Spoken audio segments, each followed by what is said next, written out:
ready to go!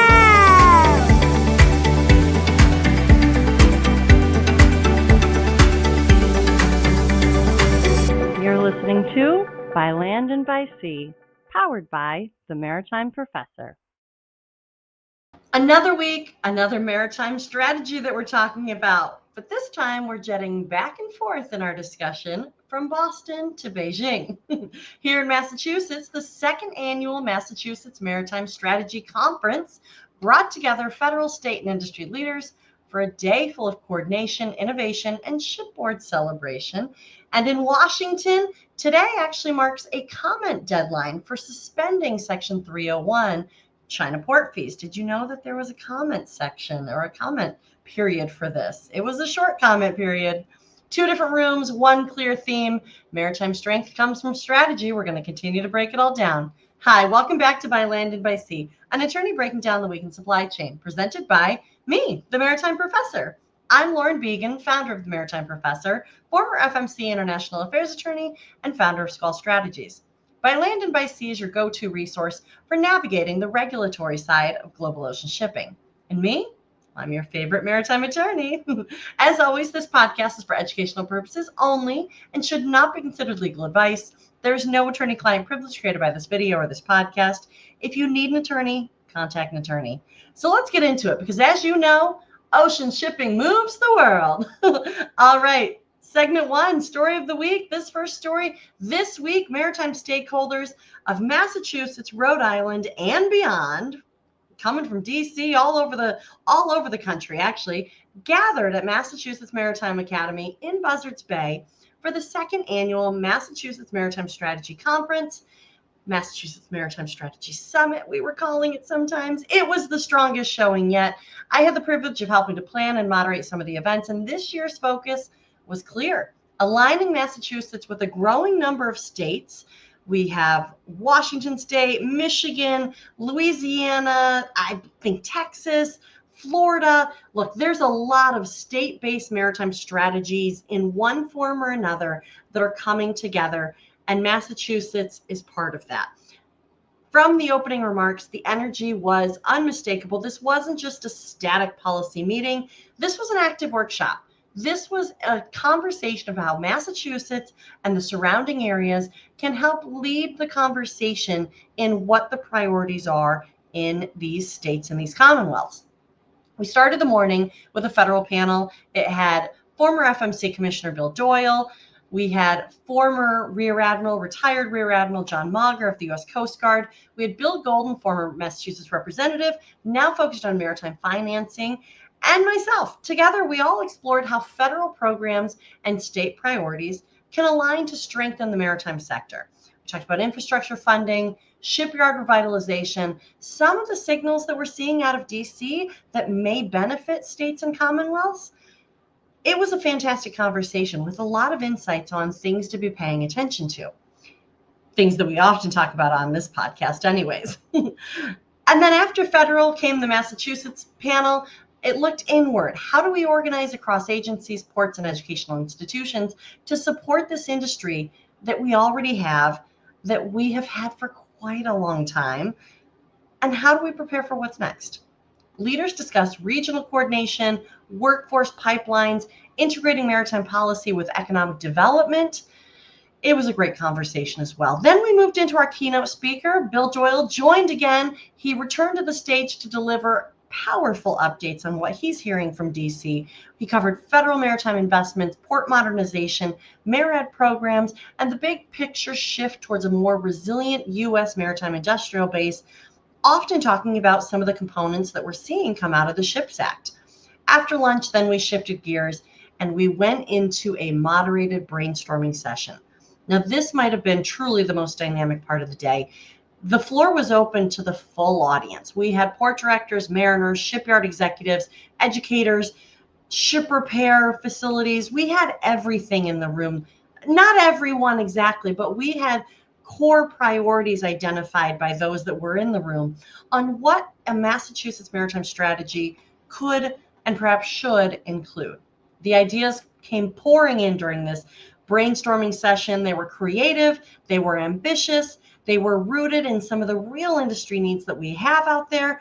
We had great ideas like statewide campaigns. I mean, think YouTube channel. I don't know if you ever saw Ice Road Truckers, but I did in the 90s, right? I think it was Discovery Channel or something. I know a lot about ice road trucking. I probably will never be an ice road trucker myself, but I know a lot about it. Perhaps the maritime industry needs something like that. We were actually showing videos of colleagues that we know, mariners out there, and some of the cool things that they get to see while they're out at sea. Wouldn't that be cool to have that in a YouTube channel? We'll see. We'll see. That was one of the cool ideas. Also, there's a lot of talk with these state-based maritime strategies about perhaps offices, maritime specific offices within state houses, perhaps Office of Maritime Affairs, Maritime Shipbuilding, something that's not just a subcategory of a state DOT, but perhaps an actual dedicated maritime office to ensure these maritime issues have direct coordinated voice among the state policy. We'll see. There were also calls for perhaps financial incentives targeting maritime industries, kind of mirroring some of these federal pushes and federal ideas. One that I keep hearing is perhaps no income tax on mariners. Perhaps maybe there's something there at the state level to support ship repair or other cyclical maritime jobs that experience long layoff periods between contracts. That was one of the examples brought up during that discussion. And that's exactly why these conversations matter, right? These are quick, clear, perhaps cheat sheets of what each state has to offer, these state-based initiatives for maritime strategies. Because when federal funding is ready, and if it needs a place to go, knowing what we already have, I keep calling them these menus of what the state has to offer, maritime menus. What we already have to offer is likely more than half the battle of figuring out where it needs to go, right? A perfect example actually just popped up right before I was coming on live today from the Boston Ship Repair. They posted a photo of their dry dock with a message saying, our docks have been still for 2 months now, and our team, some of the best ship repair professionals anywhere, are eager to get back to work. And the message then tagged MARAD and Military Sea Lift Command and NAVSEA, NSWC, and NUIC. And then it followed up with, if you've got hulls that need work, we've got the people, the skills, and the space to make it happen. Let's get this yard moving again. Now, this struck me. Yes, we should have our maritime industries compete. Yes, we absolutely should. But we shouldn't have ship repair yards sit idle, especially in a time when we are focusing on maritime dominance and maritime resilience and maritime becoming a large industry again, and the industrial base being well supported. How can a business sustain if we don't have vessels in a repair yard? If we need to get there, right? But we need to keep these businesses busy. And if this is a priority of the administration, we have to get to work before we lose these locations. And I think that speaks to the larger point too. How do we keep talented shipyard employees in this industry if they're sitting idle or facing layoffs for months at a time? And even when they are working, perhaps like in Boston, they're sometimes fighting traffic just to get into the city to reach the yard. Look, one thing's for sure here, we have to get this industry busy.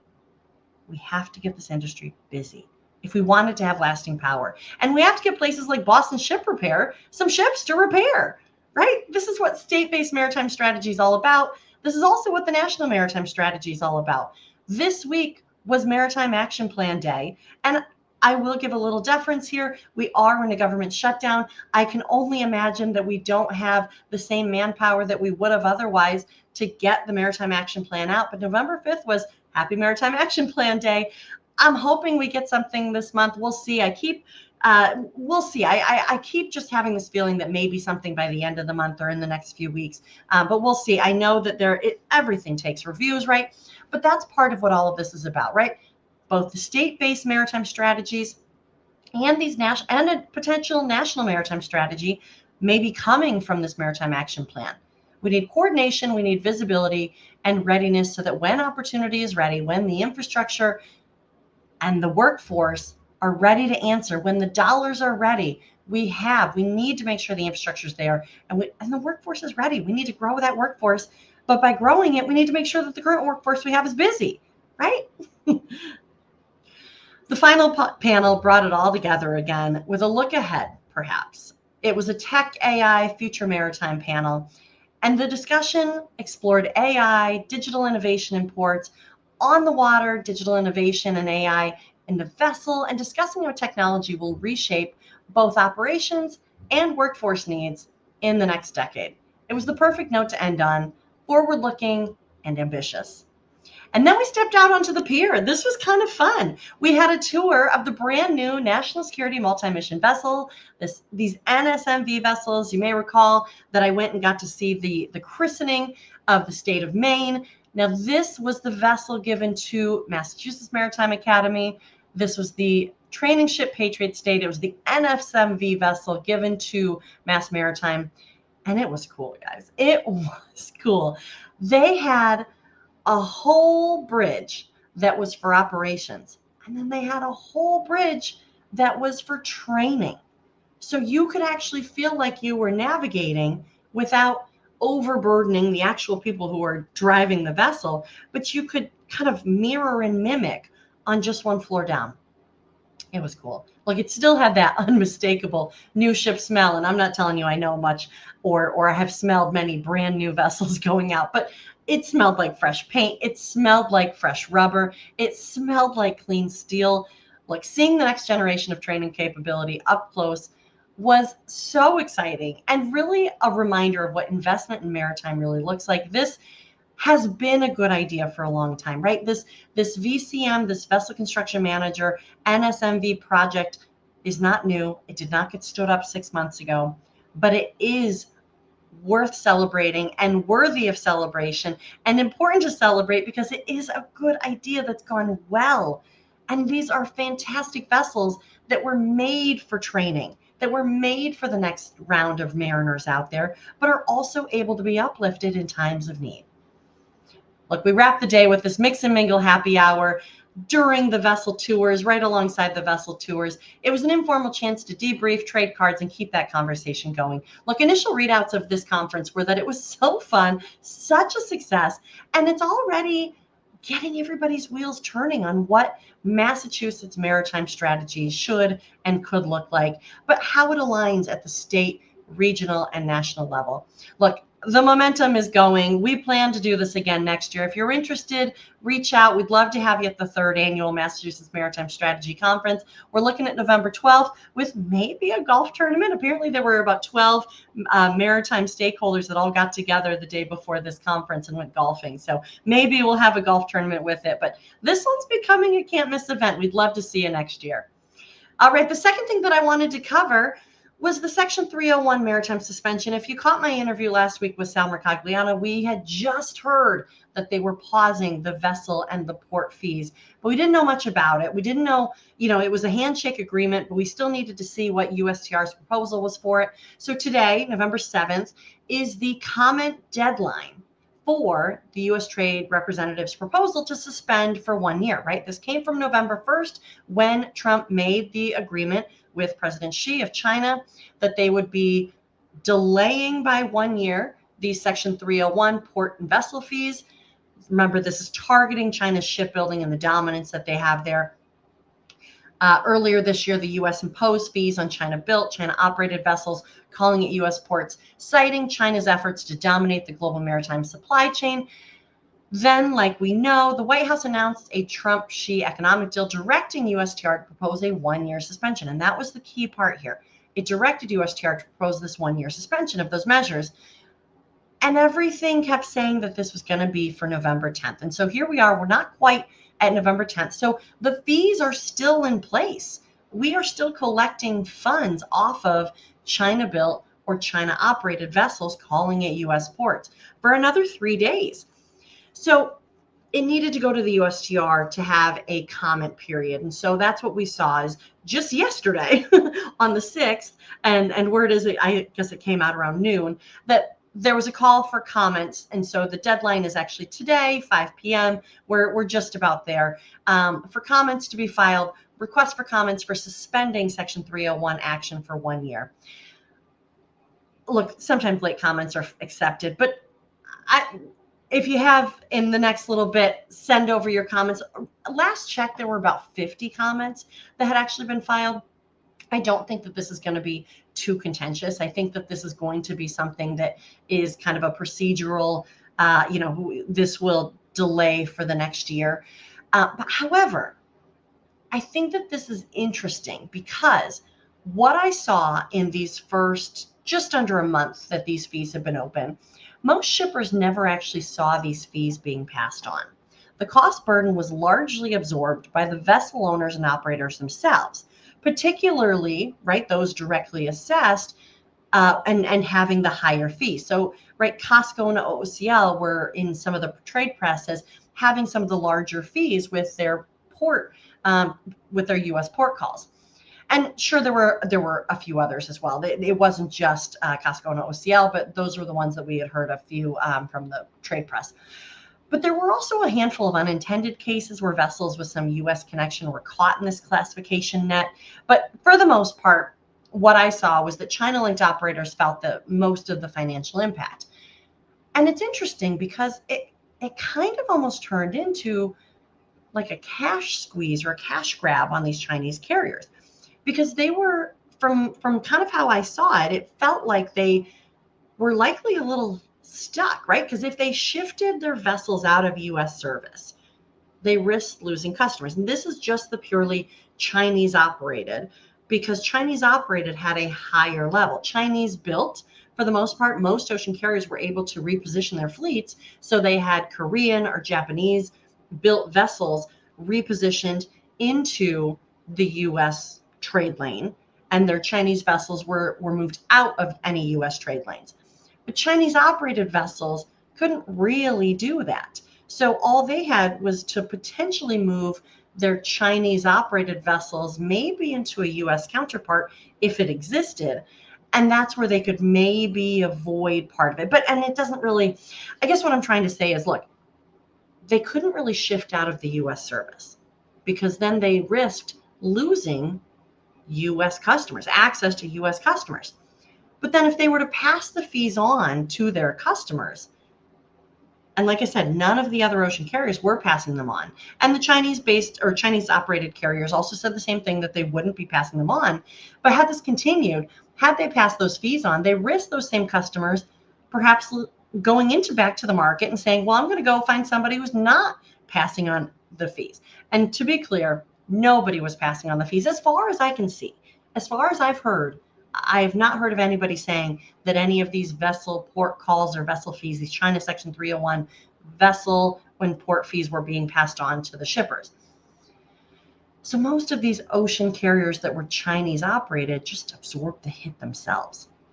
And that's, I guess, why I see this as it's kind of just a cash grab from the U.S. to these Chinese operated carriers. And so we still have 3 more days of that. However, while this suspension pauses that financial cash grab, I guess you could call it, it doesn't end the policy. And I think that this is important because it's a temporary hold while the U.S. and China work through negotiations. And I think everything is done in good faith here with the full intention of honoring the commitments. But I do think that it's worth keeping a close eye on, because there's a lot of policy levers that the president and the administration can pull if perhaps China were to fail to uphold some of its commitments. And I think that this one might be a attractive lever to pull, because this might be one that, like I said, it kind of just turned into a cash grab that had limited impact to U.S. importers or U.S. consumers, because it wasn't getting passed on. And that's not to say that it wouldn't forever, because that might be unsustainable to have that much money coming off the vessel. And that was the whole point, right? When this was first introduced as the vessel fees and the port fees, these are significant amounts of money for the vessel operator or the vessel owner to be taking on as a hit. It ends up being a little bit more sliced and diced down to the shipper should it get passed on. But everybody said it wasn't getting passed on, and that's what I saw, right? So for now, the impact to shipper remains minimal. And during the pause, I mean, it remains part of the world of uncertainty. It seems that the markets are absorbing the uncertainty a little bit better, but the geopolitical significance is still very active on this. And I think that it's worth just watching. I wouldn't put this on your calendar as in 1 year this will be off. I think that this is one to keep an eye on. And I will. I will. Keep it tuned to this podcast. I'm going to keep watching this. But that's the word, right? November 10th, we have a pause on these vessel fees, and that will extend until November 9th, 2026. So assuming that the comments filed and closing in just a few minutes here are fine, and USTR thinks that there's nothing too significantly adverse, although there are a few people who did file that they liked them because they were kind of serving their purpose of moving Chinese-built vessels out of U.S. service. For the most part, there were a lot of shippers and shipper associations saying, look, the uncertainty of we're not sure if these fees would ever be passed down was too much to bear. They liked the pause. They applaud the pause for most of the comments that I saw filed. So I'm going to keep watching this, but that's it. 3 days from now, we will be having a pause on these vessel fees. I'm going to keep watching it all. Look, if all of this political maritime conversation has you wanting to just maybe get back to basics a bit, check out my just-in-time learning course, FMC vs. MARAD, Who Does What. It is part of the just-in-time learning series, which is plain language breakdown of all things maritime, right? But we have U.S. maritime agencies in this specific course. Who does what? What's the FMC do? What does MARAD do? What's the delineation? I break it down for you in 30 minutes or less. It's available now at themaritimeprofessor.com. And I'd also like to say that the Maritime Professor is thrilled to partner this year with Manifest, Future of Supply Chain. February 9th through 11th, 2026, we will be at the Venetian in Las Vegas joining Manifest Future Supply Chain. Join us and more than 7,000 of your closest friends in the industry. We have industry leaders, innovators, and investors, and you can save $200 if you use our link, which is http://manifestvegas.com/join/the Maritime Professor. So if you like this episode, be sure to follow, subscribe, and leave a review. Want to go deeper on these topics or bring this kind of insight to your team? Visit themaritimeprofessor.com to explore corporate trainings, tailored briefings, and on-demand webinars, all designed to make complex maritime regulations practical and easy to understand. And if your organization needs help navigating the legal or strategic side of ocean shipping, head over to Swell Strategies. That's where I provide consulting services, regulatory guidance, and policy support across the global supply chain. And as always, this podcast is for educational purposes only. It is not to be considered legal advice. If you need an attorney, contact an attorney. But until next time, I'm Lauren Began, the Maritime Professor, and you've just listened to By Land and by Sea. See you next time.